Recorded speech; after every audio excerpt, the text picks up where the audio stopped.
Well, hello and welcome to this very special edition of highlights of the Australian Touring Car Championship for 1986. The series this year, the same as in 85 with 10 competition rounds. And the cast, well, it's most impressive. Jim Richards is back for JPS Team BMW. Of course, the Kiwi extrovert Robbie Francevic lines up for Volvo. There's Peter Brock in the Mobile Holden Dealer Team Commodore. And, of course, a new face on the scene, George Fury. And he's got pole position for round one. Racing in the Australian Touring Car Championship, and New Zealand's Robbie Francevic and Albury's George Fury go at it, hammer and tongs. Francevic will win the drag to the top of the hill. Johnson away smartly, and then Jim Richards being shouldered off as Peter Brock makes a run up the inside, but Francevic takes the lead. Fury in second. Third place held down by Dick Johnson. Then the Chicken Man going through. Richards, a beautiful inside pass, and the two Mobile Commodores. Longhurst made a blinder as well as they head down the back part of the course where George Fury takes over the lead in the Nissan Skyline. Coming across the line, and Tony Longhurst coming up to give his JPS teammate a little support as Peter Brock looks for a way past Jim Richards, and Longhurst is back behind him.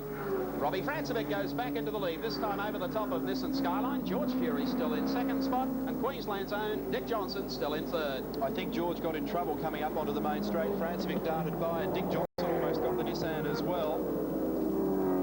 We join race cam now as we head up towards Mitchell Bayfield with Dick Johnson, and he is chasing George Fury in the Nissan Skyline. Down into the right-hander. Incidents galore in this Touring Car Championship. We've got one of them coming up for you shortly. Now let's take a look at it. Dick Johnson going through with the pack, and here is Graham Bailey getting out of shape, going across the circuit on the exit to Mazda Corner. There's only a bank out there to hit, but Bailey gets the brakes on. The car is plowing it through and stops short of the bank. Graham Bailey exits the Australian Touring Car Championship round one. Dick Johnson still in third behind Robbie Francevic and George Fury. George Fury, what a debut for the Peter Jackson Nissan Skyline. Brand spanking new car to bring it out and put it on pole position. He's still doing a great job running in third, but Peter Brock's getting closer to him. Johnson's already made the swish. He's gone to second. And now Brock and Harvey and the two BMWs close up on George Fury. They set the Nissan up with a very low ride height and very hard springing, and as a consequence of that, it seems to be oversteering a fair bit and giving rear tyres a hard time. And we were looking at the car in the pits this morning, and even the team were wondering about how it would last when it was sliding around as much. Now Brock starts to really challenge the Nissan across the top. I think he even got his hand out the window there. Well, that wouldn't be Brock if he if he couldn't get it out and wave someone. But he was under a lot of pressure a few laps back, Peter Brock. He's managed to close it up now, looking for third place. Got trouble for Harvey in car number 3. He's slowed, almost stopped. He's been dogged by problems even since Thursday here in practice. I don't know whether he's got enough momentum to be able to get back to the pits. He's certainly trying to. Is that something dragging under the car or just my imagination? Well, it's very low to the ground, whatever it is. Graham Crosby goes through. So Harvey still tries to get into the pit area, and Peter Brock takes George Fury in the Nissan Skyline to pick up third place. Dick Johnson's ahead of him on the racetrack, and 150 metres ahead of Johnson is the race leader, Robbie Francevic, in the Mark Petch Turbo Volvo. Poor old tyres are really pumping the work out. She's pretty loose in the rear end. But God, I tell you what, that Volvo, mate, it's probably like President Marcos's pockets when he left the Philippines. And the Nissan in the pits, Fred Gibson, team manager, leaning through the right-hand door, talking with Fury. And the dream run appears to have come to a close with a wheel off there. I wonder whether or not they did end up chewing out a set of tyres like we suspected. Where the problem comes in is in traffic like this.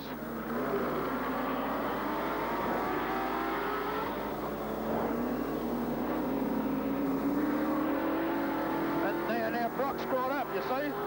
That's what I mean about bloody guys that get in the goddamn road and spoil a good race.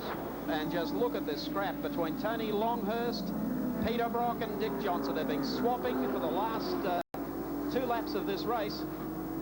Here's Johnson fighting back. He, of course, was taken by Brock. Brock's moved to third. Johnson is fourth. Priest Fender, too, by the look of it. And Tony Longhurst has really been harrying these two V8s. This is where the interest is in the race. Robbie Francevic will go to him later, but, of course, he's leading it and increasing his lead all the time. The race leader, Robbie Francevic, second Peter Brock, third Dick Johnson, fourth is Tony Longhurst.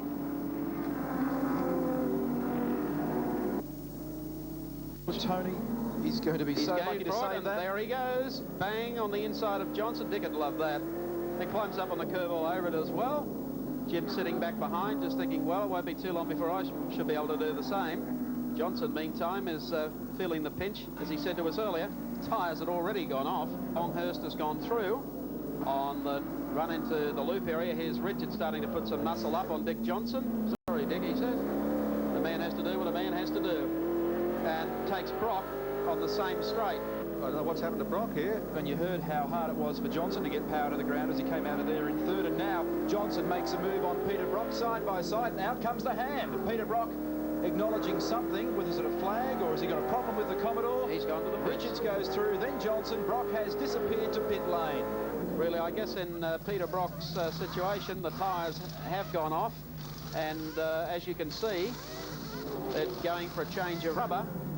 Maybe 52 laps around Amaroo Park, perhaps like a 500k race at any other racetrack. Well, it looks like they've gone back on to Pirelli D3s. I think they started the race on the D3 compound, which is the harder of the Pirelli radial tyre compounds. Tony Di Gennaro there, the team manager, just to the left of screen. We can barely see him. The car up on its central jacking system and leaves the pits again, but he would have lost probably a good lap. Dropping into the loop area, Robbie Francevic, as he got tyre trouble. He is going to have to guide this home, and Gentleman Jim is closing all the time in the BMW 635. Here's Francevic.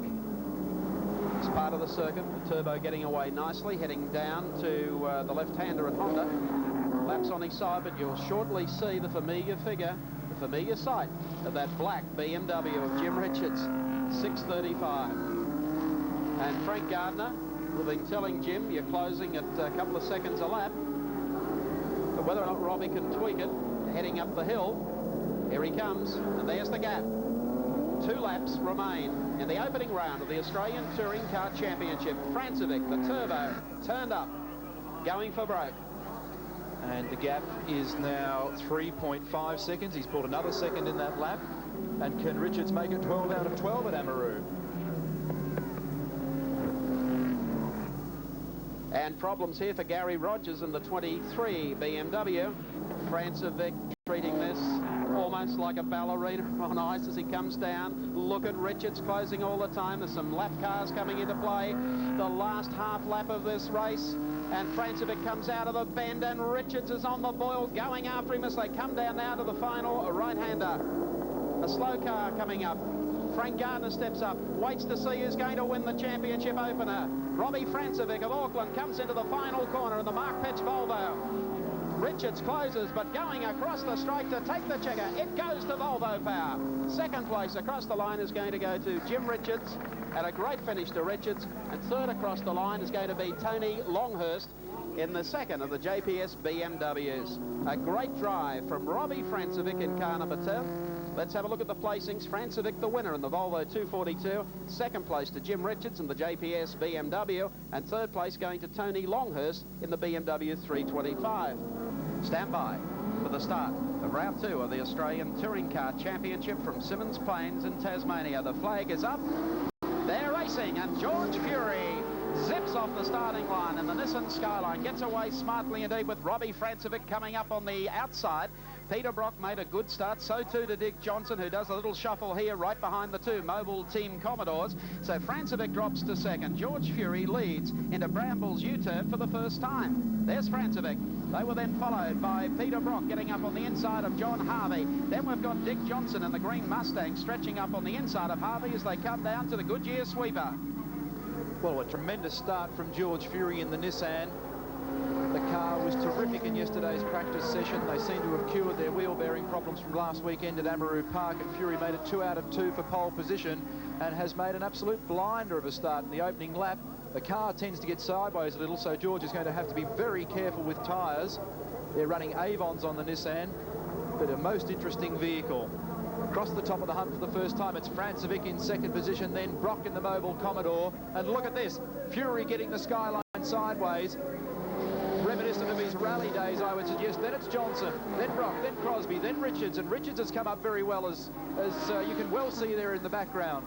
Sitting right in behind Graham Crosby. Here's Robbie Francevic, a little closer this time to George Fury in the Peter Jackson Nissan, number 30, to the Brambles U-turn. Brock is in third. Johnson is fourth. Harvey goes back one spot as they work down towards the Goodyear sweeper again. John Harvey in number 3, just coming up the outside of Dick Johnson to take away fourth spot, but they have quite a gaggle of cars battling for that fourth spot, let me tell you.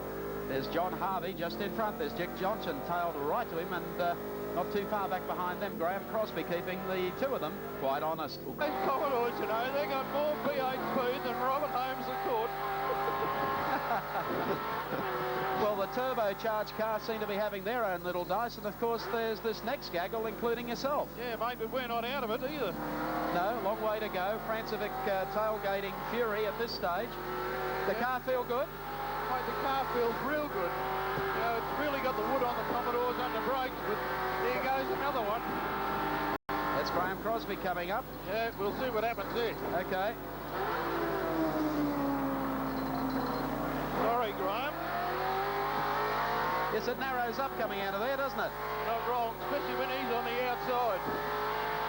Okay, this is where horsepower comes into play, obviously. Yeah, 1 horsepower, haven't got me. That's terrible, he even waved at you. Yeah. There's our third place driver, Peter Brock, his last race in Australia before he joins Alan Moffat, who's already in Europe, for their opening bout of the European Touring Car Championship at Monza in 2 weeks' time. Car number 10, Robbie Francevic. In the last corner was just edged by George Fury to take over the lead. There you can see one of the BMW 325s that Francevic has already put a lap on, separating himself and Fury. That drops George back into second in the field. Peter Brock is still close at hand, running in third. But Francevic has taken a little longer to take the lead in this race. Of course, he led lap for lap all the way last year to win the Simmons Plains round of the Australian Touring Car Championship. But he's in front. We'll be able to see now whether George Fury can in fact pull back that gap, or whether maybe Fury was just holding up the Volvo in the tighter parts of the course. Well, the gap is now starting to open, and I'm about to put the clock on Francevic as he goes by, and Fury will fall very quickly into the clutches of Peter Brock if he's not careful. There's 1.5 seconds separating Francevic and Fury, and I'll just check the gap between Fury and Brock, because Brock is really mobile at the moment. And Peter Brock has got problems with 05, the mobile Commodore, laying an oil slick out, and Brock is slowing. He's going to the pit area. Number 05 holding down third place for most of this race, and in he comes. Wretched luck for Brock in the first 2 rounds of the Australian Touring Car Championship. An enormous cloud of smoke from behind the car. It did appear to be running quite well. Oh, they've got a fire in the engine bay, so it's losing oil everywhere, but it would appear to be just a leak or perhaps a seal blown, because the thing was still charging along very nicely. He didn't appear to have lost much time to George Fury. But it's a busy scene there in the dealer team pits at the moment, not the sort of thing you want to be fiddling around with in a sprint race, I'm afraid. So bad luck for Peter Brock in the mobile Commodore. Obviously the new combination of 17-inch tyres and rims was working well. Brock was on the pace behind Fury and starts it up again. We'll keep an eye on them and see what they're going to do. What is he doing? Getting in, getting out? It's running. A confused scene. Pouring out smoke from the left-hand bank. Turn it off. No, I'd say it's curtains for Peter Brock. So the King of Moomba won't be crowned this weekend. Castrol straight, Robbie Francevic, car number 10, the final lap as he makes his way down towards the Goodyear sweeper, and he's opened that gap all day over George Fury. Robbie Francevic, who won this event last year, and he's looking very, very strong for 2 out of 2 to start the 1986 series. Fury, about 200 metres further back on the road, runs in second place. John Harvey is in third. Graham Crosby is fourth. And there's Robbie's wife. Mrs. Francevic would be very proud indeed of her husband today, coming up to the Mazda hump for the final time. The big crowd here at Simmons Plains giving him a tremendous reception as he makes his way into the switchback area and comes out of Australian National Line corner. The hand is out the window. Francevic strikes 2 from 2 out of the Australian Championship Series for 1986. A great drive from Robbie Francevic. There's the gap back to little George Fury from Albury, and he takes second spot on the road today. And third place will officially go to John Harvey, coming through there at the moment. Graham Crosby behind him. It was a great weekend, and I was very cocky, and wrong to be cocky, of course, because the Skyline was flying, but the Volvo is so reliable and so strong now that we just got to go from strength to strength, I hope. 10 seconds away from the Castrol Challenge, round 3 of the Australian Touring Car Championship, and they're racing Crosby. A beautiful start. Fury's watched it at the start, and Neil Lowe moves up smartly. Now Fury picks the pace up on the inside as they go down to the left-hander, and McLeod also making a brilliant start here on the outside. Let's make sure they all get through the turn, and none of them wind up in the sand trap as they go. Somebody does. Spin out. 2, 3, 4, 5, 6, a half dozen cars more. One of the dealer team cars, there's one of the Nissan Skylines. I think Graham Crosby was involved in that as well. And I think Crosby at present is stone motherless last. There's George Fury, car number 15. No, that's the Glenn Seaton car. Glenn Seaton car going up the back straight though. And here they come. Francevic in front. Harvey. And the crowd erupting here in the grandstand. It's Neil Lowe. A Commodore come up on the outside to try and muscle Robbie Francevic for the lead. So and Neil he will Lowe, take then it. Francevic, then George Fury in 3rd position. I saw Colin Bond in strife down there as well. We wonder where he is. Francevic comes back in car number 10. Well, what a carve up in the opening lap. And here's Fury going down the inside of the dealer team car as they come out of the turn, and he's got the Commodore very much sideways. Francevic is your race leader in car number 10. We're going to take the start for you off race cam inside Dick Johnson's car. Look for the jostling. Dick, one of the casualties in this. Dick's got the sideways treatment there. There goes Fury. Seaton. And Williamson survived. Rogers survived. There goes Colin Bond. He's okay. So's Jim Keogh. I can't see Johnny Harvey. Look how far back Jim Richards is. And Dick Johnson pulls out of the race. Here's Robbie Francevic making his run on the outside of Neil Lowe. Bumper to bumper, door handle to door handle. 2 Aucklanders alongside one another, and it's the 05 Commodore that has the legs, quite surprisingly. Francevic will come in under brakes on Neil Lowe, and Fury drops in for the inside run as well. And Francevic goes through. Lowe sends it sideways, goes out. The big cheer coming up from the crowd here because Lowe keeps the pedal down, and he's going to come out, still running, in about 4th spot. Yep, 4th spot. McLeod goes past to take up 3rd placing. Well, just maybe a slight touch there between Fury and Neil Lowe. Sent Neil into a spin.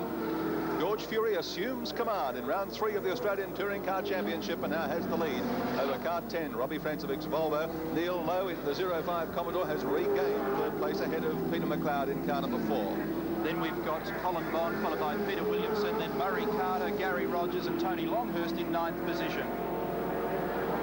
Well, the little ordinary farmer, George Fury, the man who has stolen 3 pole positions for 3 rounds of the Touring Car Championship, now takes over the lead. A simple move is going up the back straight. He's gone past Robbie Francevic. This is the car yesterday that scored pole position with a 150.7 to the Volvo's 151.8. It's also remembered that Francevic is the leader of the Australian Touring Car Championship at the moment, and although George Fury has put in some tremendous performances, he didn't score, of course, in that first round at Amaru Park. He picked up points in the second round in Tasmania, so there's quite some deficit. The fellow that's actually in 2nd place is Tony Longhurst. He's driving the Class A BMW 325. He's back in 9th place at the moment. So Fury needs all of these points. The way he's working at the moment, it's going to happen. The leader, George Fury, opening up quite a break now. In fact, the top part of the field is becoming a little bit spread out in behind the leading division. We've got Colin Bond in the 2.5 litre Alpha. He's quite some way behind Peter McLeod in 4th place in car number 4. Love the way he's hanging those wheels out over the side. Yes, 75, that's a good showing. 5th spot for Colin Bond. The reason they're using number 75 is later in the year Alpha will be releasing a vehicle called an Alpha 75 for particularly the Australian market and of course in racing for the James Hardy 1000 and other endurance events, and that's a car that Colin Bond hopes, and certainly Enrico Zannarini, the team manager of the Alpha outfit, will put them into outright contention. Certainly on paper its configuration looks extremely good. Half race distance, as we pointed out before, in fact we've just gone a little bit further than that, and Colin Bond looking to put in his best result so far in this championship that has given him very little so far. There's Peter Williamson out of the car in car 77. So, unfortunately, 86 is not going Willow's way at all. Well, George Fury giving the Peter Jackson Nissan Racing team every chance of success here today during the 3rd round of the touring car title. Pole on 3 occasions, led at Amaru, led at Simmons Plains and leading today at Sandown. What a great little car it is. And the gap between he and Francevic is now less than a second, so the race is a long way from over. Slower car between the pair, though, on the track at the moment as they go down the Dandenong Road side of the course and through the S's. That won't help Francevic any. Where Francevic gains is down through the infield section of the racetrack with all the tight turns, because the Nissan, they're still playing around with the handling. They're far from happy with the car at the moment. Francevic's got by Gerald Kay, that slower vehicle, as I mentioned, and now sets out again in pursuit of George Fury. The thing that I've noticed particularly about the Nissan, though, this weekend, Mike, is that whereas at Amaroo and Simmons Plains the car was sliding a lot, that seems to have been cured. But he is incredibly fast in a straight line, and that's the problem as far as Robbie Francevic is concerned, because down the straight no one is running quicker than George Fury. With about 2 laps remaining, and the gap is about 100 or so metres back to Robbie Francevic.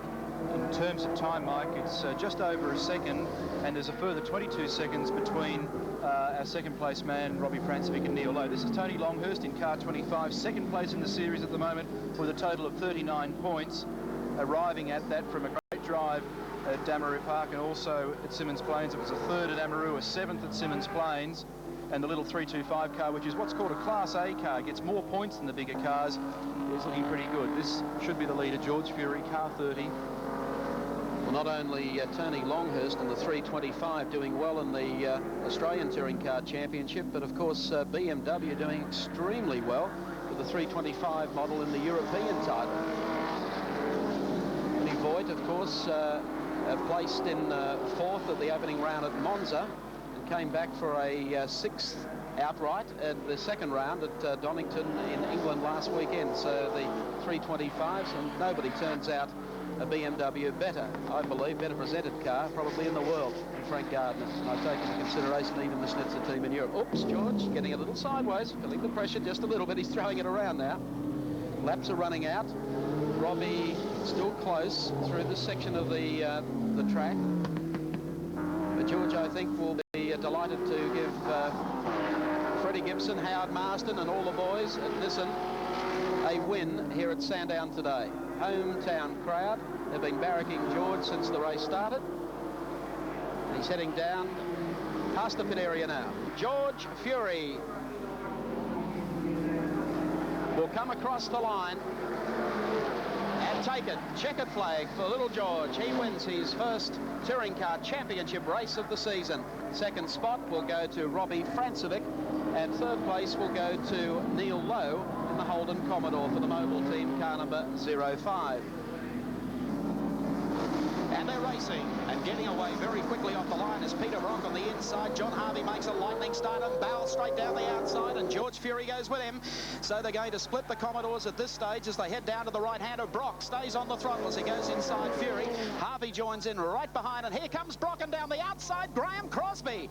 Can he make it to the turn? He'll go in wide and he'll pay the penalty there. No, he'll come back running in third as they take a very wide exit coming out of that turn and work their way down towards the S's. So we've had a safe start to the first corner of round 4 of the Touring Car Championship. Brock leads, second spot held by Harvey, third place to Graham Crosby. Would you believe it? Commodores 1, 2, 3. Shutout for the turbos here in the opening lap of the 4th round of the championship. By gee, Graham Crosby almost pulled it off. Brake lock up there for Johnny Harvey. Crosby went into that turn very, very tight, but he went in such a pace. There was no way he was going to finish up on the inside coming out of the turn, but he's hung on to third. George Fury putting some pressure on, but at this stage, Brock has got the break. And it's Brock, Harvey in second, Fury shoving his way through now into third position ahead of Crosby and all over the back of John Harvey as they come down this long 1 kilometre straight. This is where the action is, the second group, and we're following it for you. Harvey, George Fury tucked in behind, and Fury pulls out, runs for the inside run, and Crosby comes down the outside to see if he can join in. Harvey will go into the turn. They'll shut George Fury out there, but Graham Crosby has been passed by the Peter Jackson Nissan Skyline, and Glenn Seaton up just behind that second bunch.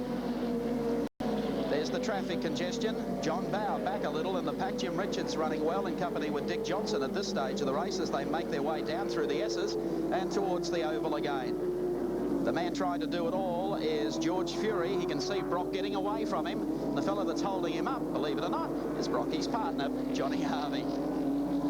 Both the dealer team Commodores this weekend with around about 12 to 15 brake horsepower more than they've had in the first couple of rounds of the championship. They're not saying how they got it, but they've certainly done it nicely. They're also using Bridgestone tyres this weekend on their 17-inch rims. Harvey's car using the mono wheels and Brock the BBS. And look now at Fury right in underneath car number 3. Here's a flash for you. Robbie Francevic in car number 10 is up into 6th position, and Johnny Bow is well back. Fury to 2nd, Harvey back to 3rd, Crosby in 4th, Seaton getting closer all the time.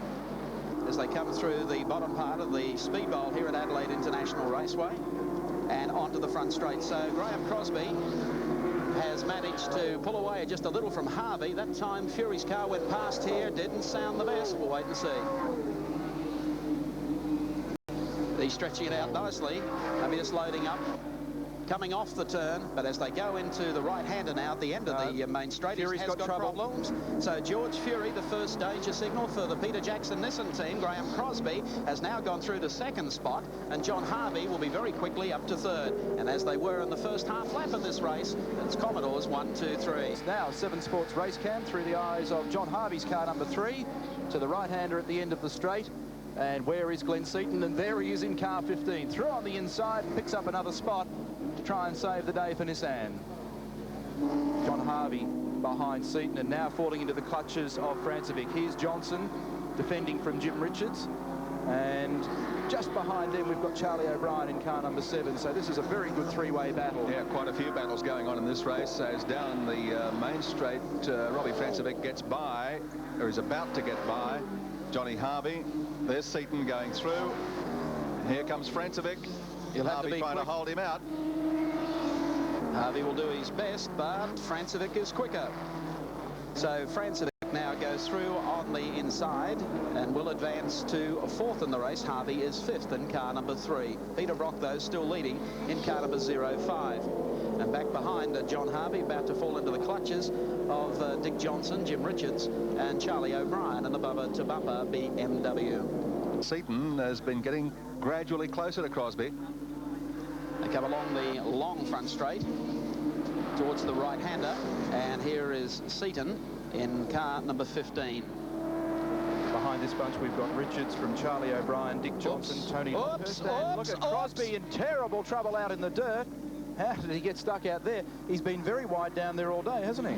Exactly. Just, it's all it took just to get out in those loose marbles. That was just probably the only incorrect step that he's taken all day. Puts Seaton into 2nd place.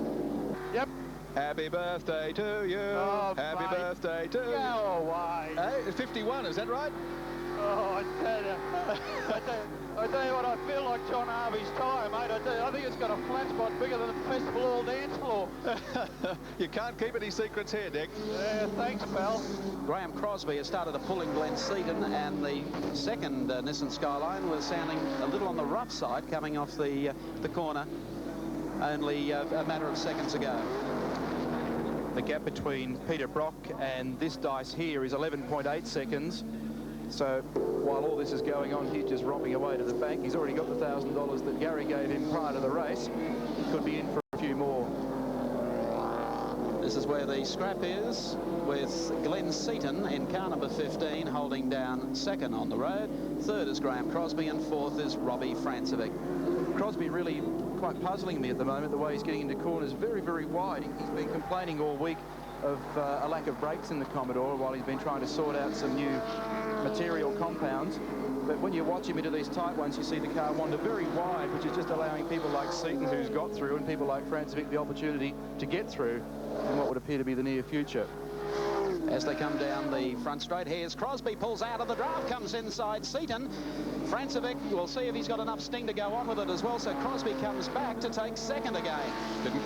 That puts Glenn Seaton back into 3rd and immediately into the hands of Robbie Francevic in car number 10 as they come down towards the S's. They fly through this corner at the end of the straight underneath our camera point here with nothing more than a quick dab on the brakes, lift the pedal, and then right back into again. That's why the car is bucking around so much. And then it's a very hard stop again, in some cases back to 3rd or even 2nd gear in some of the cars through the tight right-hander. So again, it's the left-hand side of the car that loads up. And then the only relief from that... Oh, and I think that our race leader is in trouble. Yeah, Brock has blown something. Pulling off on the infield, goodness me. Just ahead of these cars here, there'd be oil all over the circuit, and it's Brock out. So that completely transforms this entire race. He's coming up the pit lane backwards. Well, he'll get his knuckles slapped over that one, I would suggest, but Brock has come up the back straight. We were looking at Francevic. So Francevic, I would assume, is now the leader in car number 10. That's well, correct. What a turnaround of events. Brock was circulating steadily in 60-second lap times. Remember, it was an oil filter that blew in this car at Simmons Plains. Robbie Francevic. So Robbie Francevic in car number 10 leads the field. And Jimmy Richards in very quickly indeed for tyres. Sorry, not the pace a couple of laps ago, in for a very quick pit stop. Wants to finish. Glenn Seaton, car number 15, has just parked that machine and is out after running second for the last 10 laps.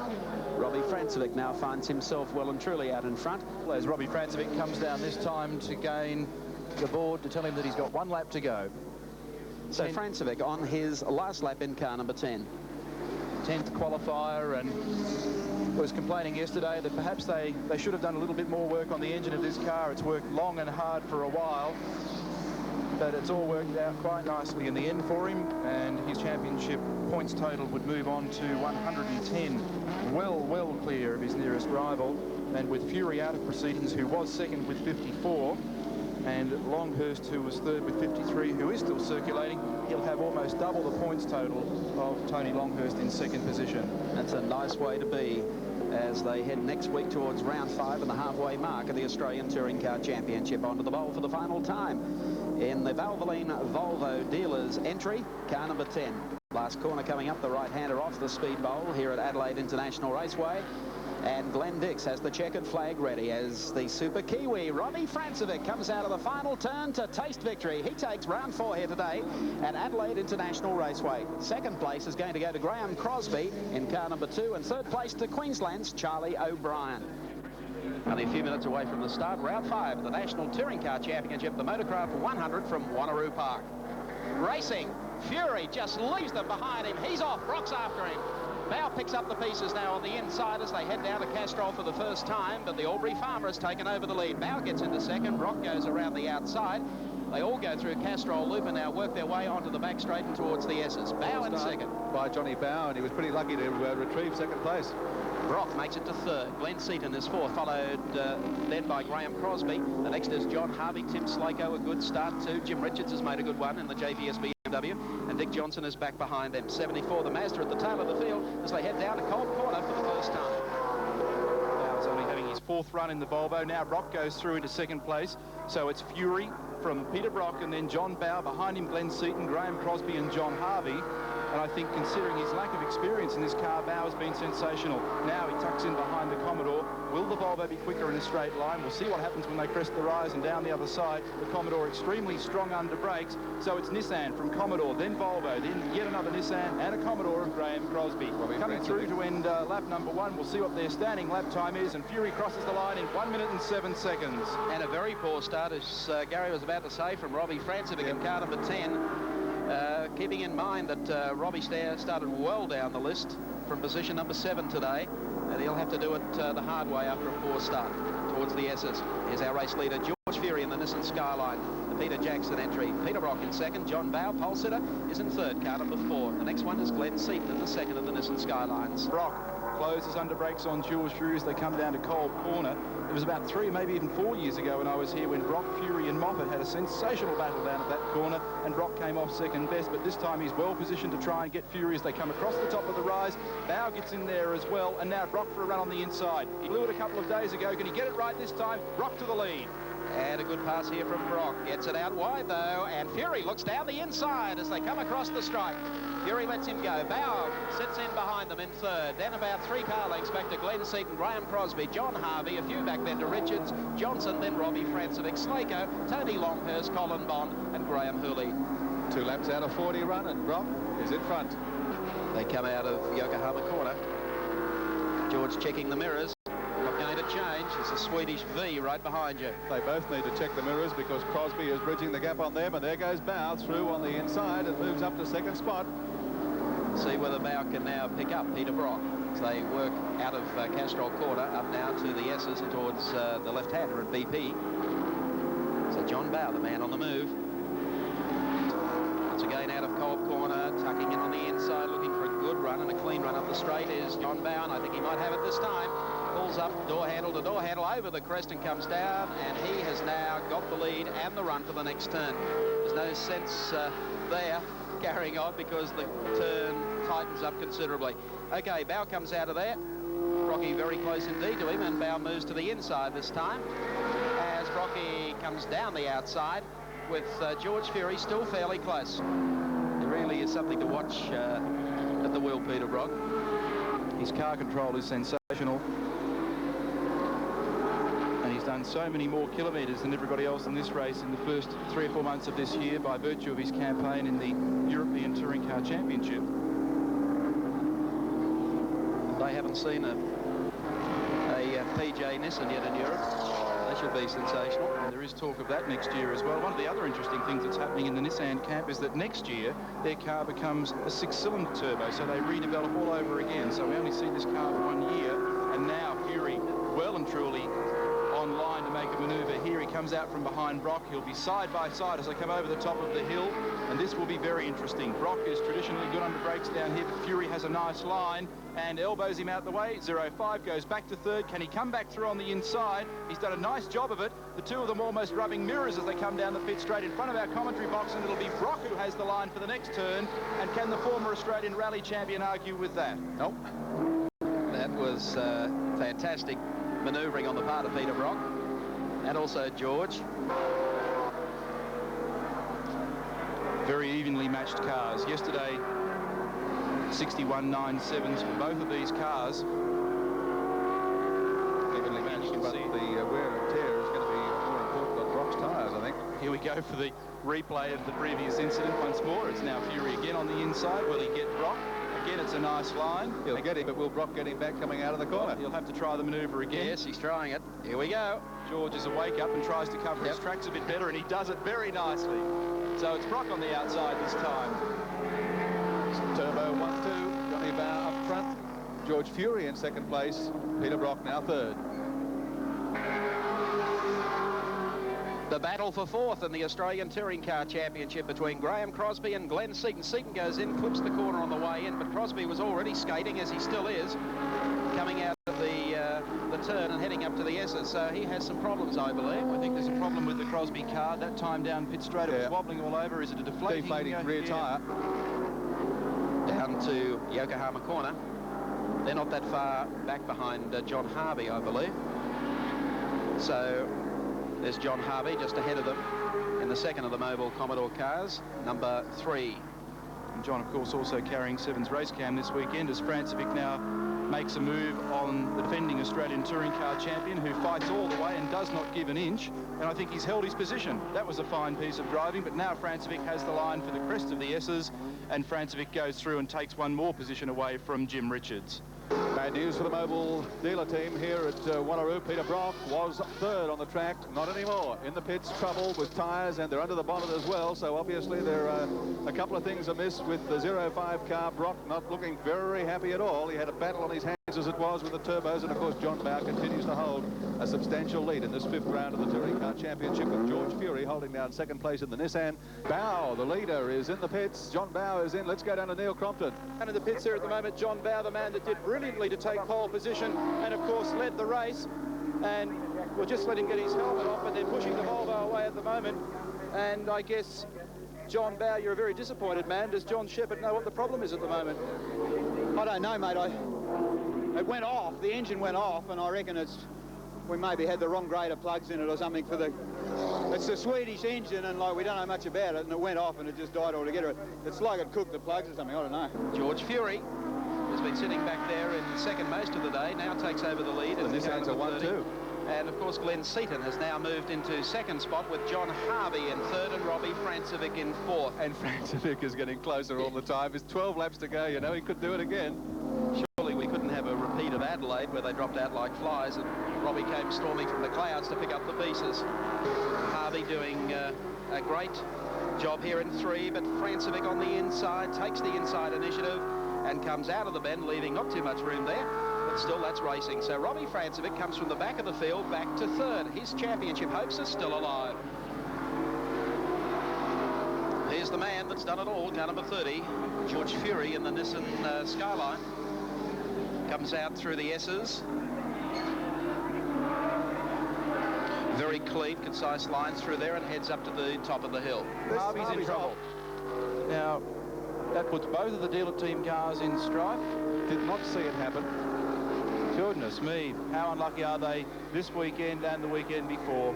Coming up to the top of the hill for the final time, George Fury in the Peter Jackson Nissan Skyline, leading a 1-2 for the team here today in round 5 at Wanneroo Park.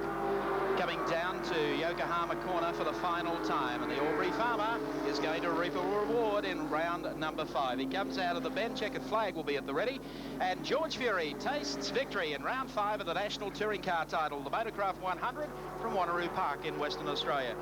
Second place will go to his teammate Glenn Seaton in car number 15. Nice present for him. Who goes across the line now. And to finish third in the race will be Robbie Francevic in car number 10. 5 competition rounds of the Touring Car Championship already decided. 3 wins to Robbie Francevic and 2 so far to George Fury. And the man still to strike points on the board is Peter Brock. But I've got a feeling he's about ready to do that as we go to round 6. Round 6, the surface connection.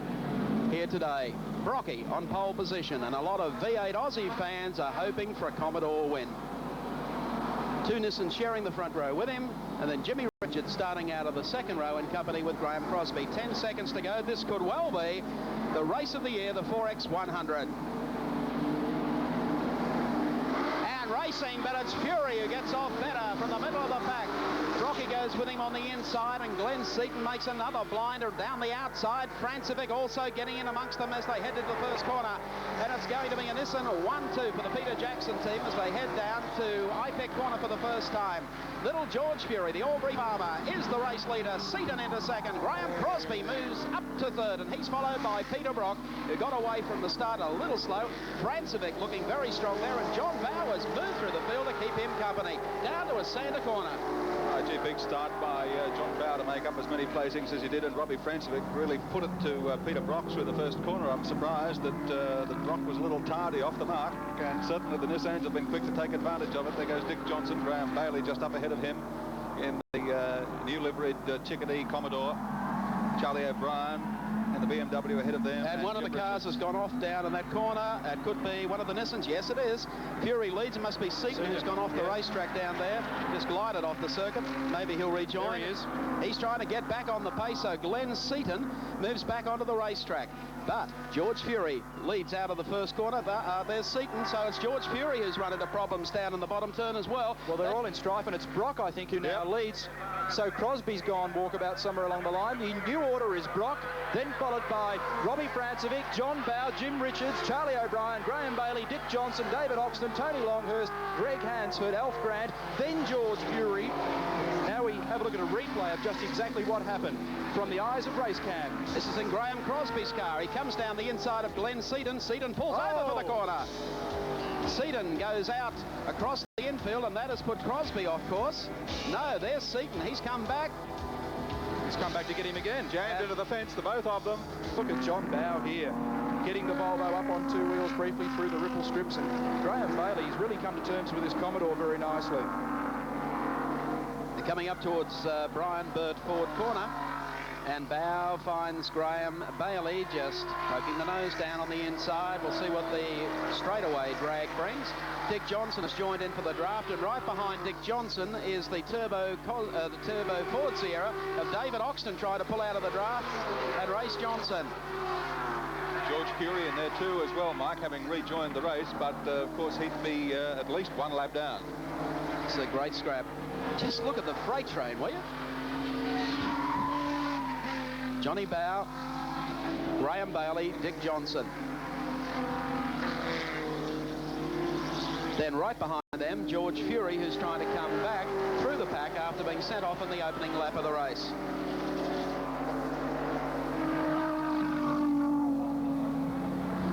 Into a Santa corner. And they have really banked up here in the middle of the pack. Positions have not changed, as we call them for you, except one has just there. Yep. One's got off down in the ditch there. Looks John like Lusty in car 21.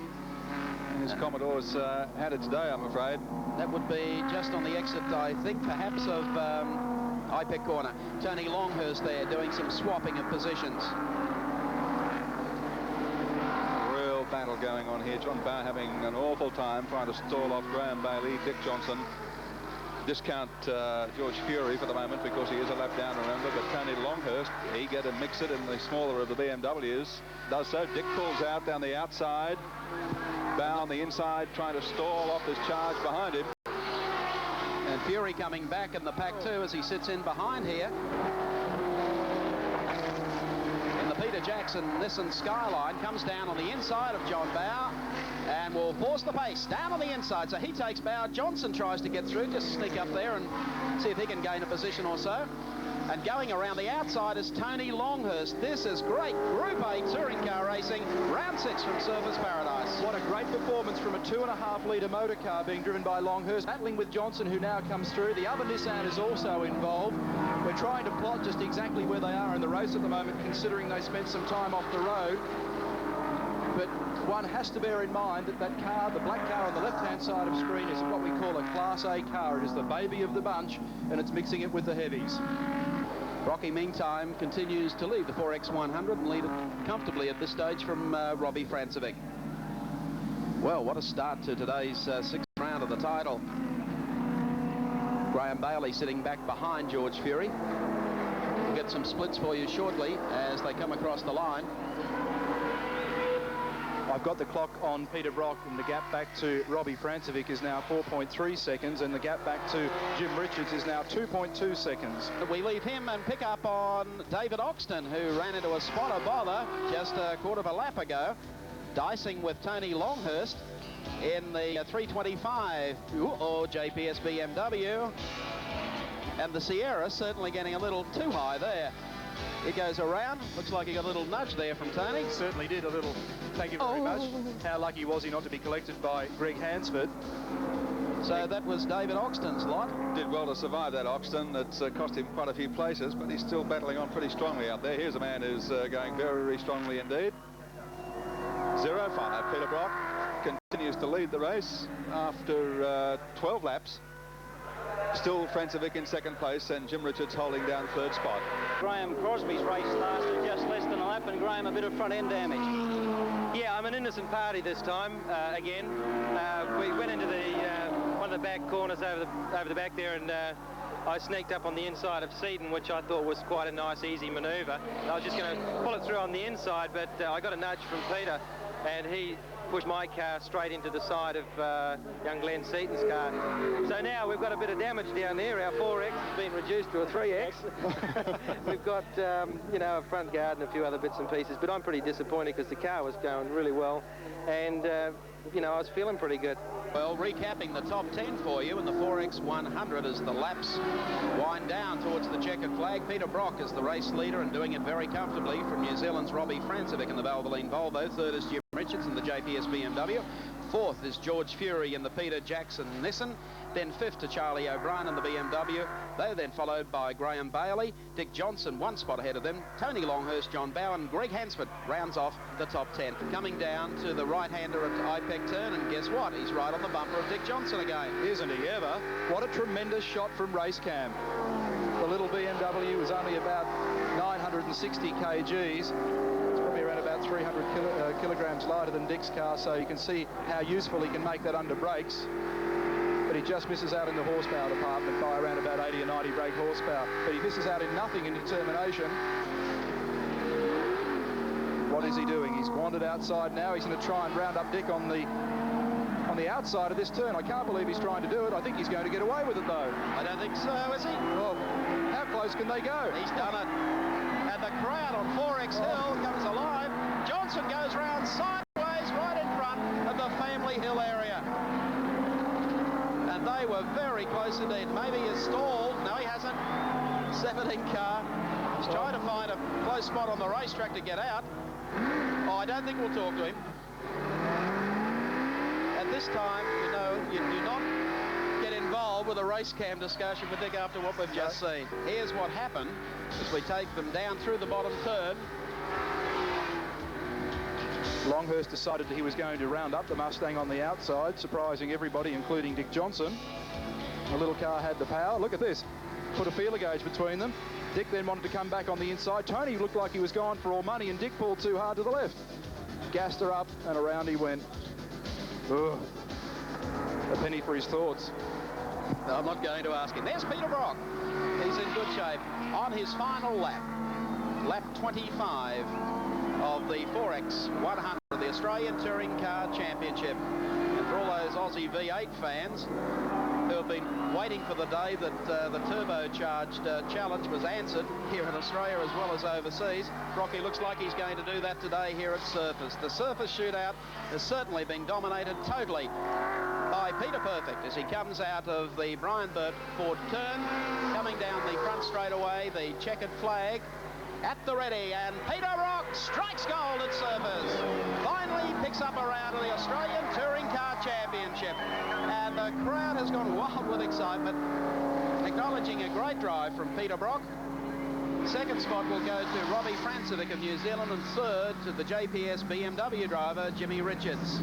Fantastic drive. Well done, Brocky. He takes round number 6. Francevic bags second, and Jimmy Richards takes third.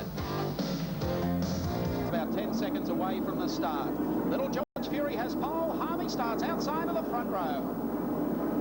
They're racing. Harvey wins the jump very cleanly too. And it's Glenn Seaton who comes up very quickly into third. And Dickie Johnson made a very good start. Jimmy Richards being muscled out there on the back behind them as they head down the front straight, and I think it could be Seaton on the outside as they stretch it, going down into the right-hander at Valvoline. Just look at this. It's Fury on the outside, Fury dropping back into second, then Seaton. John Mao came up very quickly in car number 4, Graham Crosby next, Dick Johnson, Peter Brock and Robbie Francevic really copying a bad one.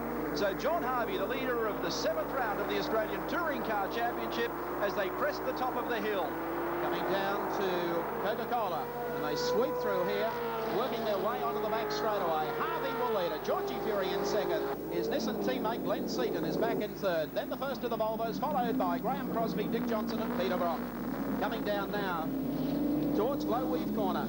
And Harvey in the second of the mobile dealer team Commodores, looking sharp. Big crowd on the hill as they come out of Glowweave Corner and now work the front straight with 59 laps remaining. The first lap down, and the Commodore fans have gone quite wild with excitement on the hill. Harvey leads them across the straight. Fury in second, Seaton, then of course John Bow ahead of Graham Crosby. There's Francevic in trouble. Robbie Francevic in real strife in car number 10. He's pulled off the circuit. Sign says Volvo in sports, and I think Volvo in trouble. Harvey working the front straight. Here comes Fury, lining him up. Goes for the inside. Harvey appears. Has he got him covered? George Fury carries on. Looks for the inside run, going down to Valvoline. And here they come, under brakes. George Fury, car number 30, pole sitter for this Coca-Cola Cup race, disputing the lead with John Harvey, and Fury now goes through to lead round 7 of the national title. They're doing a genuine 160 miles an hour at the end of that straight. A hard stop through the right-hander, very gently easing on the power as they come to the top of the hill. All the leading drivers saying they had wheel spin right to the very tip of it. And then through here it is flat out in 4th gear. The good guys not lifting at all, and then back on the old circuit. So Fury in car number 30, the Peter Jackson Nissan Skyline, comes down to Coca-Cola Corner. There's Crosby, a little out of shape, but he's sitting right in behind Glenn Seaton, the second of the Nissan Skylines, number 15 on screen at the moment. Then Graham Crosby, and then Peter Brock, who's got past John Bow to take up station in 5th place on the racetrack now. Down the back straight, John Harvey on the inside. He's taken it. Here's Seaton, moves right up behind George Fury. Crosby has done a bit of Neville Crichton rallycross. He'll join the circuit again off the grass. Hasn't lost a place.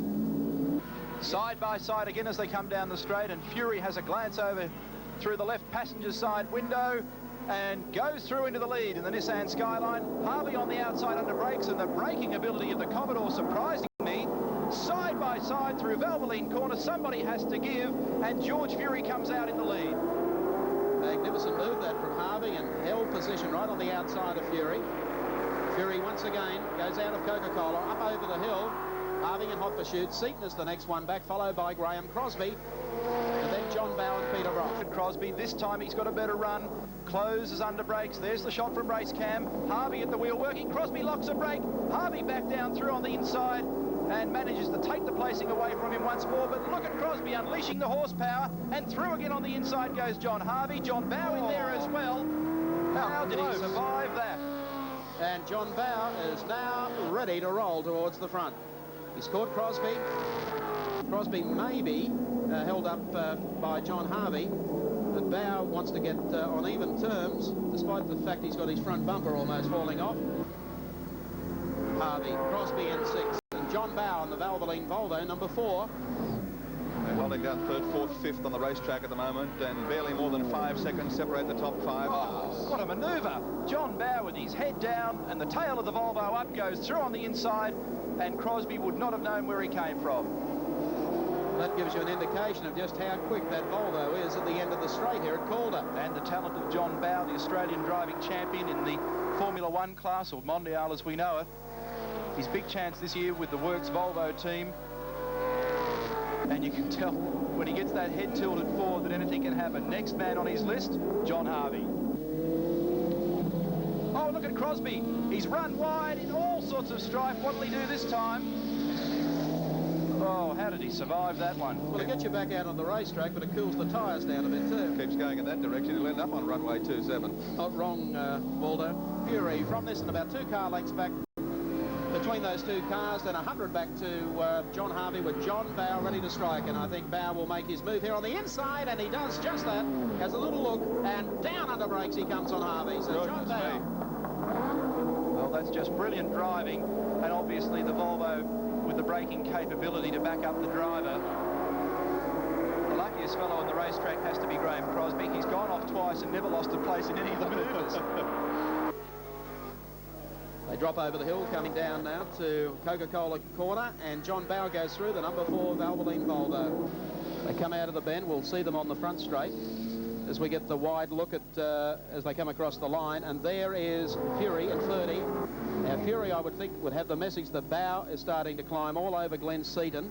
Seaton wants to protect the lead that Fury's built up. Well, I reckon Seaton's having a go, and he is. He is now. If George has got a problem, then he shouldn't hold back. He just should go for it. He'll regret it in years to come if he doesn't. So Seaton now in the lead, car 15. I think it's the first time this young fellow has led around in the Australian Touring Car Championship, and what a fine job he's doing. George Fury back into second. The great shot of the cars come across the top of the hill. Bow. Look at Bow. Straight down on the inside. Sorry, George. Bow's through. Their second spot goes to Volvo. I reckon Fury may have some sort of problem. Yes, he wouldn't be that complacent normally. Graham Bailey there in the Chickadee Commodore behind. He's had some terrible handling problems all weekend. So John Bow on the move. Car number 4 in second position, having qualified in 5th position on the grid. So Fury is back to 3rd. Glenn Seaton now takes over the front running for the Peter Jackson Nissan team, and a handy lead too over John Bow, George Fury. That's the order. Then a long way back then to Graham Crosby in the number 6 Systime Computers Commodore. And Crosby has given both Harvey and Rock a real caning and continues to pull the gap away. There's Dickie Boy, and we've got him on screen with race cam, and you've been having a good scrap with Jimmy Richards, Dick. Yeah, sure have, Ratso. I tell you what, I don't know what else I got left. There's vacant field behind me and vacant field in front of me.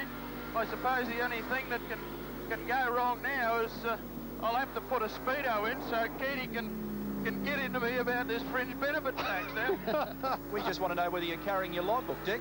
I tell you what, I'll keep the count on number of laps I'm doing. With the way those guys that catch me, I reckon we're going to be one short at the end. Glenn Seaton coming down the back straight. John Bow in hot pursuit. Uh-oh, and Seaton's unloaded it. Deary me, the race leader has gone. And there goes John Bow through. So Glenn Seaton in car number 15 leading the race, not with too much pressure on his shoulders. Gets it around sideways. Fury's gone through. That will drop him at least back to 3rd on the road. And John Bow in car number 4, the Valvoline Volvo, has now gone through to take the lead and still trying to put that lap on Dick Johnson. Unbelievable. What a finish we have coming up for the Coca-Cola Cup here at Calder with George Fury coming from nowhere in that last quarter lap. John Bow has slowed appreciably coming through the bottom part of the course as they head up the hill. And Fury coming back through the field. There he is, car number 30. So Fury goes through to take the lead. Now, the gap back to our third place, Glenn Seaton, is still fairly substantial. In fact, with all the panic on here, I'm trying to sort out some times. The last lap board has come out. This will be the most sensational finish of one of the rounds we've seen in a long time. George Fury, I think, is going to come home scot-free. And how he got away with that, I'll never know. And I guess that he's probably saying the same thing. Fury heads up the hill, drops down into the next turn of Coca-Cola, and easing away gradually from John Bower. In fact, he's opened a huge gap up on John Bower, who's still to come into sight. Last lap, the Peter Jackson Nissan Skyline of George Fury heads down to the right-hander, comes through here, down to Glow Weave. It's 8.3 seconds from Fury to Bower, but Bower is coming under threat from Seaton as George Fury comes through Glow Weave corner for the last time at the end of 60 laps for round 7 of the 1986 Australian Touring Car Championship for the Coca-Cola Cup, and it'll be George Fury who takes the checker. Look back for the battle for second and third, and Bow on the inside in the Volvo, and Seaton's rounded him up. Glenn Seaton and car number 15 will take second placing, and Bow will finish in third. What a sensation. Orchestrated finish, you would think, on behalf of the Peter Jackson Nissan team. Round 8 of the Australian Touring Car Championship that sees Peter Brock on pole position, George Fury sharing the front row. And row 2, Scott and Crosby, 3, Richards, O'Brien, Johnson, Longhurst, Bailey, Oxton, Rogers, Wilmington and Robbie Francevic at the tail of the field. They're racing, and getting away beautifully is George Fury. On the inside of Peter Brock, Graham Crosby makes the jump. And of course, Gary Scott. There's Oxton pulling out of the swim, and there goes Robbie Francevic starting at the back of the field in John Bower's Volvo number 4. They make it into Volvo turn for the first time, and as they exit the corner, it'll be George Fury who will lead from Graham Crosby, a lightning start. Peter Brock, and now Gary Scott up on the inside of Brock as they head down to Dunlop Bridge for the first time. Scott's out on the grass, got it out of shape, pulls it back in again, just misses Johnson. They go under the bridge. What a pace. Sensational start from Kiwi Graham Crosby in the Commodore, and it's Crosby applying pressure to the Talmalmo farmer George Fury as they go through Hungary corner for the first time. Peter Brock up into third position. Dick Johnson, a lightning start in car 17 in fourth. It's the highest we've seen him this year. Then Gary Scott, Charlie O'Brien, Jim Richards, Tony Longhurst, Graham Bailey, David Oxton, Gary Wilmington, Robbie Francevic, Gary Rogers, Lester Spurt, Alf Grant, and the rest of the field. Francevic might have started from the rear of the grid, but he passed 5 cars before he got to the first corner. Nothing wrong with that. There's Graham Crosby, and this time Commodores. Number 6, tailing George Fury with Peter Brock right behind him. And as Neil mentioned, a lightning start from Dickie Johnson in the Harbour Motorcraft Mustang V8. Rocky 05. Fast qualifier yesterday, 56.8. The first 11 cars under the old record. Crosby went into the fence yesterday at the Volvo Carousel. He's in actual fact carrying one of Peter Brock's front mudguards and the underside of the car, the front end of the car. So a little bit of help from the man in third position, Peter Brock, and Crosby using Dunlop radial tyres for the first time this weekend. Brock in third position, back on 16-inch Momo wheels and Pirelli radial tyres. It would appear to me that Crosby and Brock have moved up well and truly on Fury. 2 laps ago, he seemed to hold probably, what, a 20-metre break on them. That's right. It could be George having a problem with the tyres because, as I said yesterday, I ran them in qualifying, and it was only 4 or 5 laps. Look at this, Crosby on the outside as Fury got sideways through the kink. He's driving right into his door. Great shots from race cam, and Fury takes it back again. Sensational driving. Brock arguing he wants to get up to second place. Gee, I think Crosby almost got Brock with a flick of the tail there. Well, Brocky put his nose in there. Anything could have happened. Crosby was trying to control second spot and get out of that little tight encounter. He went in there deep, John. I'll say that's the only place on the circuit where you can pass, really, if a guy's making it hard for you. At the end of the straight, you have to have a deep breath and tighten your crutch straps and go for it, which is what Crosby's doing. I think it's all that madness he did on motorcycles years ago. Holds him in good stead for this. The other problem being in that corner, there's so much rubber and everything on the outside of the circuit, so I wonder he didn't actually lose it in there. Well, George is a very good driver to race against too, and George would not do anything untoward like push Graham off the track, so George is probably one of the better of all the touring car drivers to have a real carver. Here they come, out of the Albion Volvo Carousel. Peter Brock sits in behind Graham Crosby. Crosby is the exciting new face, along with John Bower, in this year's Australian Touring Car Championship. Peter Brock is the old hand. At the moment. Oh, the hand is out the window. Yeah, he loves doing that. I've been on the receiving end of that a few times this year. Yes, at Calder it was pretty good stuff, wasn't it? Robbie's just recorded, incidentally, a 58.7 second lap time, 3/10 outside that of George Fury, 58.4. Brock again getting close to the tail of Crosby's Commodore as they come to the end of the main straight here, and Harry Scott getting close to Brock and Crosby as well. And that's why he's starting to panic, because he knows if the Nissan gets underneath him, it becomes a three-way battle, and then he's got to look forward and behind. And Brock is a very vigorous driver when it comes to looking up and down through mirrors and looking around him. Crosby's driving a very controlled race because he's got all the pressure on him at the moment, and he's not doing anything wrong. The big question is, what is Gary Scott going to do in this? Well, if Brock can't get by Crosby, I don't see how Scott can get past both of them. Well, I figure Gary will just go for it. I don't think he's too worried at the moment. He's caught in that gap and he'll push pretty hard. He's notoriously a hard charger. Crosby doing plenty of sliding again in the Systime Commodore. And look at George Fury starting to romp away while all the carry-on is continuing. I'll get the clocks on them. And Brock's Fury now has a 1.8 second gap, and Brock through on the inside to second. Big cheer going up from the crowd as Peter Brock advances past Graham Crosby. Scott puts the pressure on as well as they head into the Volvo corner. We've got race cam, of course, in Graham Crosby's car, and he's under a lot of pressure at the moment, getting it sideways coming out of there. And we'll take race cam in a tick or two, because he's a very, very busy man. Where did Scott come from? He found a little opening in there, and Crosby is waltzing as they head down, coming up the Hungary corner. Graham Crosby, you've got your hands full. Oh, the tyres are gone.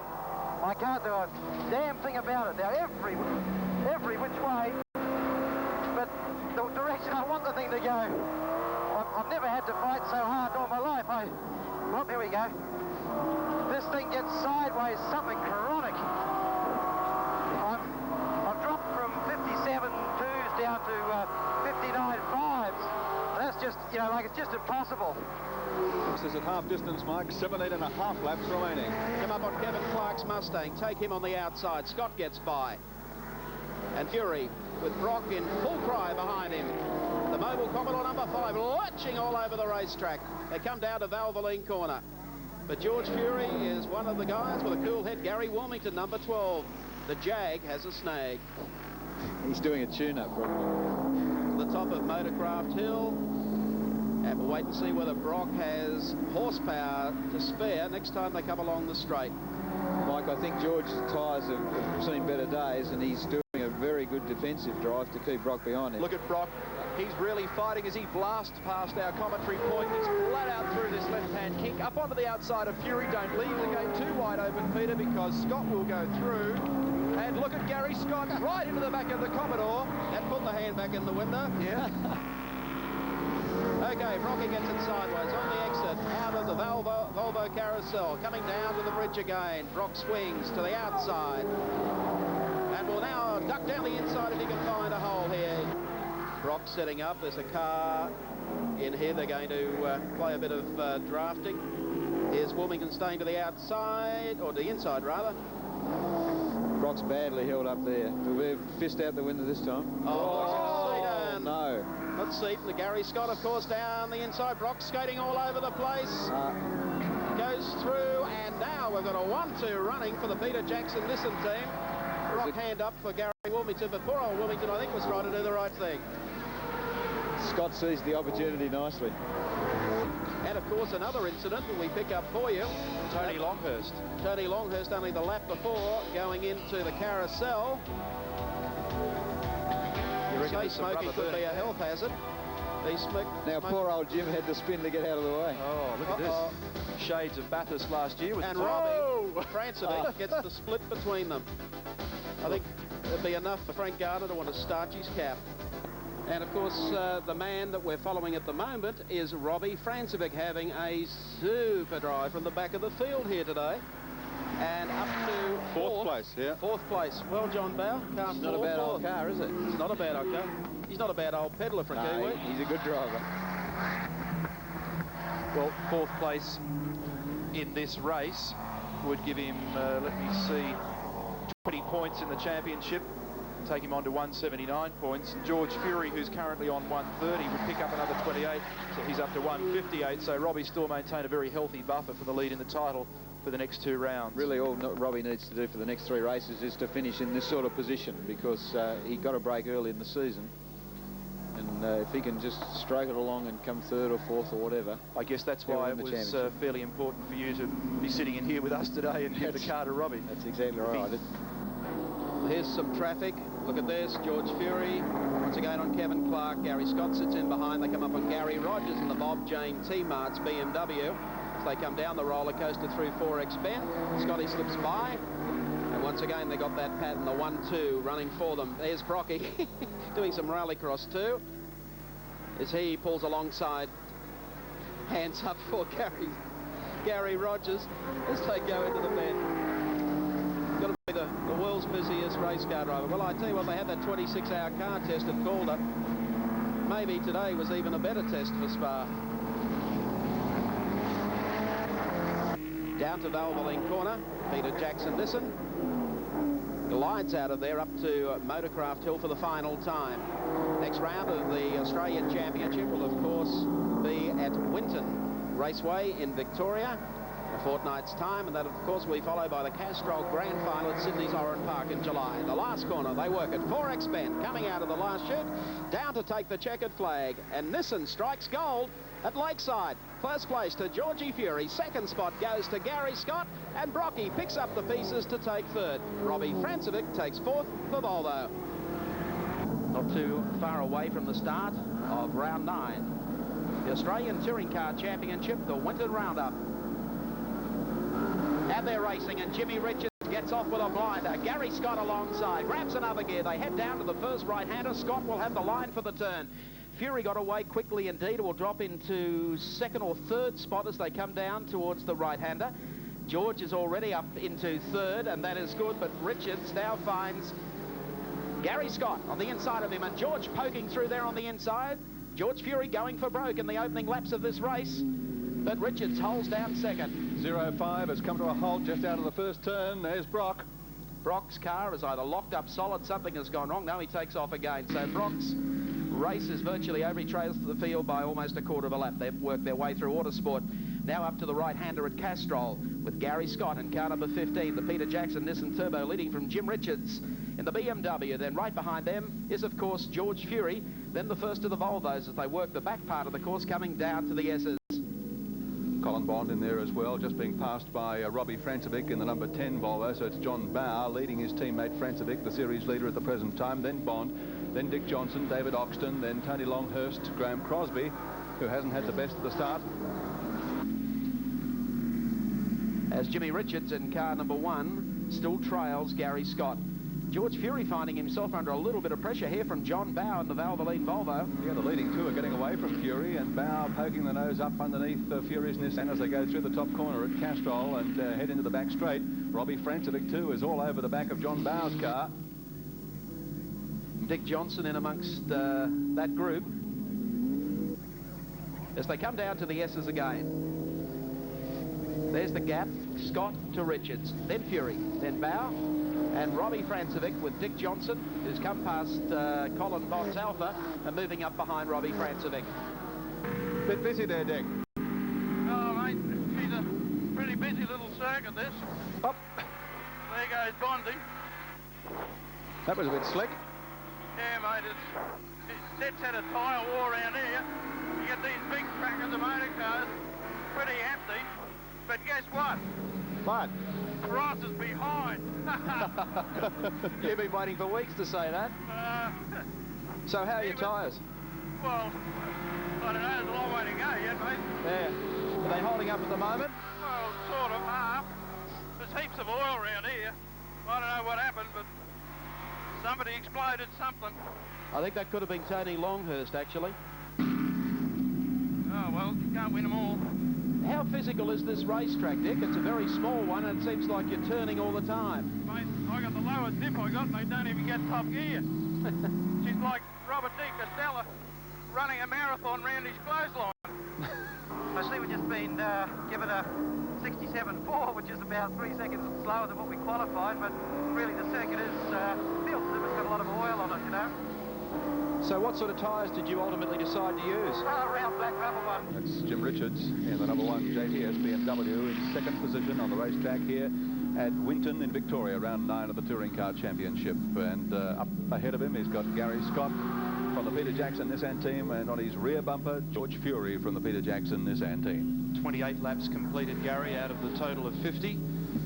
And so far, no real sign from any of the leading competitors that the tyres are in a bad way. There's the shot from Graham Crosby's race cam looking back out at Peter Brock as he attacks down the fairly shortish straight, leading up to the sweeping left-hander. Brock really hugging the inside of the road. Crosby's had several goes at Dick Johnson just up ahead as well, so this is a real struggle, this trio. And Crosby is in 8th position. That puts Brock up to 9th. He's going to do this the hard way. I don't think there's any way Graham's going to move over and let him go. They had a good tussle, of course, in the last round. A rather spectacular 8th round at Lakeside. So Brock, once again, sits in close behind Graham Crosby. He's covering Dick Johnson at the same time. Well, Cros up on the outside here of Johnson, doing it the hard way through the left-hander, or the right-hander, should I say, at the end. And look how close Peter Brock is now as they make their run through Ollie Zessers up onto the pit straight. Here's Brock again, looking down the inside. This is where Brock made his move last time. Here's race cam through Graham Crosby's Commodore, Systine Computers Commodore. We swing round and find out the other Commodore pilot, 05 Peter Brock, is still sitting there. And this will be becoming a little frustrating for Brock. Yeah, he's the one that was charging from the back of the field. How close can you be to an opponent?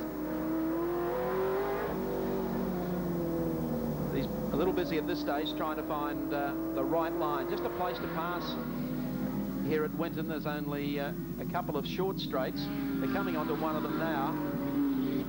But you really have to have that much more horsepower to be able to pull out of the line and try and pass. Here's Crosby coming down the outside again. And passes Johnson, but he needs to pull it in tight to get through here. He's out very wide in the boondocks, but he's done it. So Crosby moves back. Dick gives them plenty of cover as they come out of the turn, and now comes back down the inside of Graham Crosby. Brock's going to go for the inside run as well as they make their way down to the right-hander. So Graham Crosby past Dick Johnson. Here goes Peter Brock up onto the outside. Can he do a Crosby? Turns in very late, and I think he's managed to squeeze through side by side, and in the end Dick Johnson has to let him go by. That was pretty good driving from Brock, and gives Dick a The Volvos, of course, are still continuing their private dice with Robbie Francevic, the Australian Touring Car Championship leader, in the number 10 car, and of course John Bowe shadowing him throughout this race. 4th and 5th on the racetrack, behind the leading trio of Scott, Richards and Fury. 30 laps completed. Bowe had the better of the start out of these two, and Robbie reeled him in after 4 or 5 laps, but hasn't really been able to break away from his teammate, and the leading trio are getting away from them. Francevic, the series leader, on 179 points from Fury 158. Longhurst out of this race with 110 third. Jimmy Richards in 4th, 107. Then Johnson 89 points, just ahead of Graham Crosby. Not a bad performance so far in this year's Australian Touring Car Championship for Robbie Francevic. He's really done it quite comfortably early in the series, bolted away with some fine performances, and all the time consolidating his points run. Coming up now for what should be the final lap, as Gary Scott goes across the strike, heads down into the right-hander. I think that, if anything, Jim Richards is starting to close a bit on Scott. Well, he was right on his bumper probably about three laps ago, and got caught up in that manoeuvre on Graham Crosby. He's coming at him very, very strong now as they head through the sweeper area. Jim warming up to this as Scott heads up to Penrite for the final time. A right-hander. I tell you what, he's really covering some ground in that BMW at the moment. It's a pity there's not a little bit of extra time in this race. We'd have a fascinating finish. About 2.5, maybe 3 car lengths at the very most, separating first from second as they go up to Castrol now for the last time. They'll have a run down the short straight to the S's, but here is the scrap. Jimmy Richards. And that's where he loses out, when The horsepower of the turbo Nissan really comes into its own, but how strong will Richards be through these S's for the final run to the flag? They head into Ollie's S's now for the final time. Gary Scott in car number 15, the Peter Jackson Nissan, out of the last turn, heading towards the checkered flag. And Gary Scott, car number 15, takes round 9 here at Winton Motor Raceway from Jim Richards, and third place goes to George Fury in the second Nissan. An outstanding drive from young Gary Scott. Jim Richards moves up to congratulate. Recapping the placings, Gary Scott is your race winner. Jimmy Richards picks up second, and Palmer George hose into third. We're 10 seconds away from the start. The balloons go up, the flag goes up. We're ready for the grand final of the Australian Touring Car Championship, exclusive to 7 Sport. They're racing. Georgie Fury gets away smartly, very smartly indeed. Brock's gathered up by John Bauer. The Chicken Man goes the outside route, and a brilliant start by Robbie Francevic right down the outside. It's Georgie Fury in car number 30, the Peter Jackson Nissan. He'll lead them down to the first turn, and look at the gap he's put over Peter Brock. Brock picks up second. Dickie Johnson up on the inside of John Bauer, forcing his way through. Bailey gets the sideways shift, and Peter McLeod makes a brilliant start and comes back down on the inside. But the man doing the charging is Robbie Francevic in 10 and Dickie Johnson in number 17. No big partings there between John Bauer and Dick Johnson as they went through that corner. Crunch they went, and look, there's a guard rubbing on the rear right tyre of Francevic's car, the 44 Volvo. They go through Bitcher Pave corner and work their way up down to the Goodyear Bridge. There's the field going through. The race leader is George Fury for Peter Jackson Nissan. And following him very closely is Peter Brock. They're then followed, of course, by 44 John Bauer. Dick Johnson being the next driver through in car number 17, the Motorcraft Parts V8 Mustang. Then Graham Bailey, the Chicken Man in car number 2, is sitting just back behind him. Here they come over the dogleg down into Castrol corner. It's Fury, followed by Peter Brock. Third spot held by Bauer. Next is Johnson, then Bailey going through very smartly indeed, and they were then followed by Peter McLeod, but Fury opening the gap with 34 still to go. Sensational start by George Fury. He really is pouring on the power, but look at Francevic. He gives McLeod the go by down the main straight, puts him up into 6th position on the racetrack after coming from 10th spot on the grid. He's intent on staying in touch with the leaders throughout this race.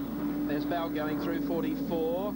We detected a tyre rubbing there in the opening lap. Maybe just got a touch, but Dick Johnson was very, very forceful in getting up very quickly through the traffic. I think Johnson wanted to dispose of Graham Bailey and sit right in behind the number 44 Volvo. Francevic perfectly positioned. There's a nice crunch going on there in the background involving Jim Richards. Now Francevic needs to finish in the top 9. Jimmy Richards has come on like gangbusters in the last 3 circuits here at Oran Park. And I think the performance of the championship so far in the closing stages has been that of Jim Richards as he now tries to plunge through on the inside and take Francevic, which he does quite comfortably. Beautiful braking manoeuvre from Richards, reigning Australian Touring Car Champion for perhaps another 30 or 40 minutes at least anyway. He's up into 3rd place in the title, but look at the power here of the Volvo. This is where the grunt of the Volvo should hold through, but no. Excellent handling from the BMW enables Jim to keep the boot in just a little longer through that kink. Bad luck for Colin Bond, car number 75. Cole's had better days with the Ignis Alpha entry. It's going nowhere in today's grand final. And look at this, Jimmy Richards coming from nowhere in today's grand final. Now wants to dispute 3rd place with John Bauer and using all of the racetrack, almost a touch that time between the two. How on earth did Bauer catch that? He went halfway down the hill sideways, and he's really having to drive. Look at him work at the wheel. Richards down on horsepower, but up on adrenaline. And look at Bailey. Bailey's in for the ride as well. I think he might get him here. He's thought, hang on, this isn't supposed to happen. He's just gone straight past Jim Richards. Richards will snooper him again here. He'll go in very, very deep and try and get Bailey on the outside. No, he doesn't. Straight in underneath. Sorry, Graham. Top chook fella. See ya. Off it. Bye. I'll tell you what, you're not allowed to do that sort of stuff either. But you saw it. Richards is very, very quick through this part of the track. This is the battle for 3rd. John Bauer holding it at the moment, just ahead of Richards. And reminding you, Robbie Francevic, Bauer's teammate and the series leader. Oh, doesn't Richards get that corner beautifully. Down the inside. Not much between them. They come out. There's Graham Hooley of Western Australia. They all pass him. Now, what will Graham Bailey do? He's right on the tail. Here they come across the line. Bailey up on the inside this time to Sorry Jim. How much poke has this Chickadee Commodore got though? Oh, Richards really tries to get under again. Oh, there's Richards trying to do it all over again. Well, this time they swap some paint and Bailey catches it. Jim comes off second best. Hooley laughing at it all. What I started to say a lap ago was that Francevic, we should remind you, is still very firmly in 6th place on the racetrack. So even though Fury is leading and looks to have it parcelled up at this stage, the championship seems secure for Robbie Francevic. And here is the race leader, car number 30, the Peter Jackson Nissan Skyline. At the end of the front straight, still probably 4 and a bit seconds clear of Peter Brock. He's opened that gap in the last 10 laps here at Oran Park. Down to the right-hander. Freddie Gibson. He's got good reason to smile. He certainly has. They might miss the championship by a few points, but they have an exciting package as a motor car to take on the world in Group A competition. And it's going to get better. They've got a new car on the way for perhaps the Castrol 500 at Sandown with new front suspension, new brakes. And this little car is going to go from strength to strength. And hats off to George Fury for a brilliant performance in this Castrol Grand Final. Once again, he's talented. Coming up towards the hill area again to Honda, the dogleg that will bring them down into the final turn. And the Tal Malmo farmer, Georgie Fury, has spread-eagled the field here today at Oran Park Raceway. The last turn comes up, the checkered flag comes out, and George Fury of Tal Malmo, New South Wales, will win the battle. Robbie Francevic takes the war in the 86 Touring Car Championship. A win for Fury. Second place will go to Peter Brock, and third place will go to John Bow in the Valvoline Volvo, but they're half a lap behind the field. Recapping the placings for you. The race win goes to George Fury in Nissan. Second spot to Peter Brock, the Mobile Commodore. And third to the Valvoline Volvo of Johnny Bow. Down here on the grid, pandemonium, and congratulations, George Fury, on winning the Castrol Grand Final. Well, it's great. Peter Jackson Nissan Skyline performed fantastically. It's a 6th win in the 10-round touring car series, so you can't ask for more than that. But all the same, I'd like to congratulate Robbie Francevic for coming 4th or 5th, whatever it did, 6th, and taking the championship. Thanks to the Volvo dealers and in association with Valvoline, the strength and reliability just stayed in there all the way, and condolences to the rest, and we won it. Certainly did that. There we are, the two of them. The winner of the race today, George Fury, and Robbie Francevic, the champion for 86. George, just before you go away, another quick word. You didn't leave any doubts about how this race was going to be run right from the time the flag dropped. No, we came here with this mission to get pole position and to win the race, and that's the best we could do. We couldn't do any better under the circumstances, and Robbie still won the championship, so good on him. So 10 rounds completed, and what does Australia have? Well, it has a Yugoslav-born Kiwi driving a Swedish Volvo that's national champion for 1986. The points difference, only 5 back to George Fury. And of course, third place going to JPS BMW driver Jim Richards, and fourth place to Queensland's own Dickie Johnson. We hope you've enjoyed the highlights of season 86, and we look forward to your company with another 7 Sports motor racing presentation.